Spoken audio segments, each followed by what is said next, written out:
Halo semua, kembali lagi di kanal Sejarah kita. Hari ini, kita akan menyelami salah satu perlawanan paling gigih dan panjang dalam sejarah Indonesia melawan kolonialisme, yaitu Perang Batak, atau yang lebih dikenal sebagai Perang Sisingamangaraja 12. Perang ini bukan sekadar pertempuran, tapi sebuah saga epik tentang harga diri, keyakinan, dan perjuangan mempertahankan tanah leluhur. Perang ini berlangsung selama hampir 30 tahun, dari tahun 1878 hingga ke 1907.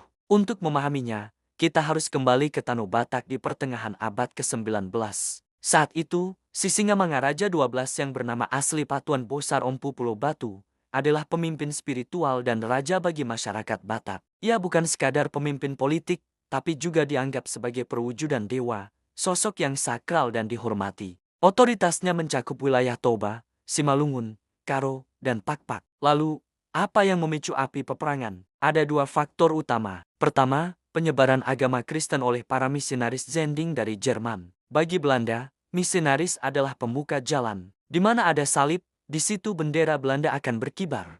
Misi ini dilihat oleh Sisingamangaraja 12 sebagai ancaman langsung terhadap adat, tradisi, dan kepercayaan asli Batak. Ini bukan sekadar soal agama, tapi soal identitas budaya dan kedaulatan. Faktor kedua, tentu saja, adalah ambisi ekonomi dan politik Belanda melalui Pax Nerlandica, sebuah kebijakan untuk menguasai seluruh Nusantara di bawah bendera Belanda. Tanah Batak yang subur dan strategis adalah target yang sangat menggiurkan. Mereka ingin menguasai jalur perdagangan dan sumber daya alam di sana. Jadi, benturan antara Sisingamangaraja yang ingin mempertahankan kemandirian dan Belanda yang ekspansif tak terhindarkan. Percikan api pertama menyala pada tahun ke-1878.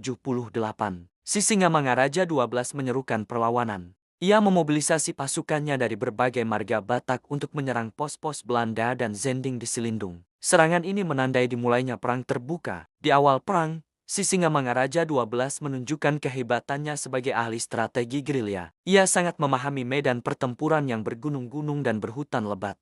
Pasukannya, meskipun kalah dalam persenjataan modern, memiliki semangat juang yang luar biasa dan pengetahuan mendalam tentang wilayah mereka. Mereka menggunakan taktik serang dan lari, membuat pasukan Belanda frustrasi dan kewalahan. Salah satu tokoh kunci di pihak Sisingamangaraja adalah para panglima perang yang setia, seperti Ompu Babiat, Ompu Panggorda, dan banyak lagi. Mereka adalah komandan lapangan yang memimpin pasukan di berbagai front. Solidaritas antar marga Batak yang disatukan oleh Harisma Sisingamangaraja menjadi kekuatan utama perlawanan. Namun, Belanda tidak tinggal diam. Mereka belajar dari kesulitan mereka. Mereka mulai menerapkan strategi yang lebih licik dan brutal. Salah satunya adalah strategi benteng Stelsel yang dimodifikasi, di mana mereka membangun pos-pos pertahanan di wilayah yang berhasil mereka duduki untuk memutus jalur logistik dan komunikasi pasukan Sisingamangaraja. Intrik pun bermain. Belanda menggunakan politik divide et impera, pecah belah. Mereka mendekati beberapa kepala kampung atau pemimpin marga yang mungkin memiliki rivalitas dengan kelompok lain. Dengan iming-iming jabatan,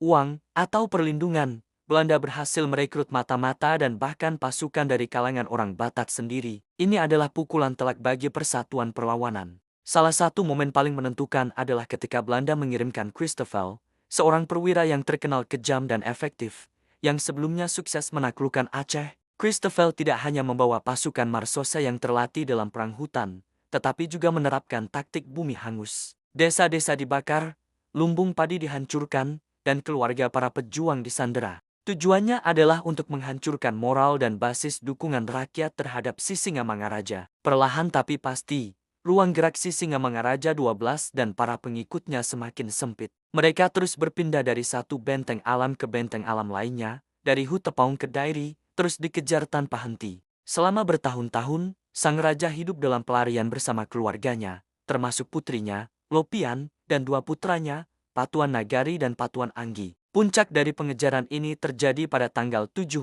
Juni tahun 1907. Pasukan Belanda di bawah komando Kapten Christoffel berhasil menyergap persembunyian terakhir Sisingamangaraja 12 di sebuah tempat bernama Aek Sibulbulon, di perbatasan Dairi. Dalam pertempuran yang tidak seimbang itu, Sisingamangaraja 12 menolak untuk menyerah. Ia memilih bertarung sampai titik darah penghabisan. Sebuah peluru dari pasukan Belanda akhirnya menembus dadanya. Sisingamangaraja 12 gugur sebagai pahlawan, memegang teguh prinsipnya untuk tidak tunduk pada penjajah. Bersamanya, turut gugur putrinya, Lopian, serta kedua putranya, Patuan Nagari dan Patuan Anggi. Gugurnya sang raja menandai berakhirnya Perang Batak setelah 29 tahun yang melelahkan. Apa dampak dari peristiwa ini? Gugurnya Sisingamangaraja XII berarti seluruh Tanah Batak jatuh sepenuhnya ke dalam kekuasaan Hindia Belanda. Belanda kemudian mengintensifkan eksploitasi ekonomi dan menerapkan pemerintahan langsung. Namun, kematian sang raja tidak mematikan semangatnya. Perjuangannya menjadi legenda abadi, simbol perlawanan dan harga diri orang Batak. Ia menginspirasi generasi-generasi selanjutnya untuk terus berjuang, meskipun dalam bentuk yang berbeda, demi kemerdekaan. Pada tahun 1961, pemerintah Indonesia menganugerahkan gelar pahlawan nasional kepada Sisingamangaraja XII. Namanya diabadikan di banyak tempat, mulai dari jalan, universitas, hingga bandar udara, sebagai pengingat abadi akan seorang raja pejuang yang rela mengorbankan segalanya demi tanah tumpah darahnya. Kisahnya adalah bukti bahwa semangat kemerdekaan tidak akan pernah bisa dipadamkan oleh senjata sekuat apapun. Terima kasih sudah menyimak cerita epik ini. Jangan lupa untuk like, komen, dan subscribe agar kita bisa terus belajar dari sejarah para pahlawan bangsa. Sampai jumpa di video berikutnya.